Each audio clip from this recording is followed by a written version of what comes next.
এজন্য আল্লাহর ভয় এটা হলো ভিত্তি।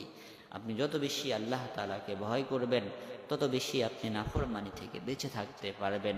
আপনার ভিতরে যদি আল্লাহ তাআলার হুজুরি কলব থাকে, যে আপনি আল্লাহ তাআলাকে অনুভব করতে পারেন, আমি যেখানে যাই আমার রব আমাকে দেখতেছেন, যে আমি আল্লাহ তাআলাকে যদিও না দেখি, আমার আল্লাহ তো আমাকে দেখতেছেন।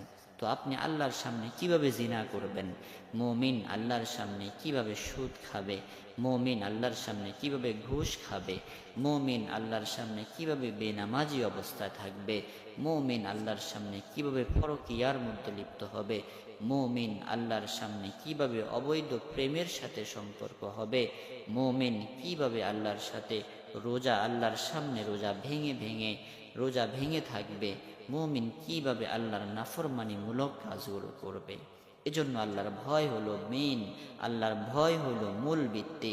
আপনার ভিতরে যদি আল্লাহর ভয় থেকে যায়, আপনাকে আল্লাহ তাআলা অনেক গুনাহ থেকে বাঁচিয়ে দিবেন, এবং পরকালেও আপনি যে আল্লাহকে ভয় পেয়েছেন, ওয়ালিমান খাফা মাকামা রাব্বিহি জান্নাতান, যারা আল্লাহ তাআলাকে ভয় পায় তাদের জন্য আল্লাহ তাআলা 2 জান্নাতের ব্যবস্থা করে রেখেছেন।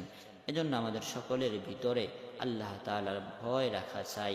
যদি আল্লাহকে ভয় করতে পারি, আল্লাহ তাআলা আমার সামনে আছেন, আমাকে আল্লাহ তাআলা দেখতেছেন, এই অবস্থা যদি আমরা অনুভব করতে পারি, আশা করা যাবে যে আমরা সমস্ত গুনাহ থেকে বেঁচে থাকতে পারবো। আল্লাহ তাআলা আমাদের সবাইকে বেশি বেশি করে নেক আমল করার এবং গুনাহ মুক্ত জীবন গঠন করার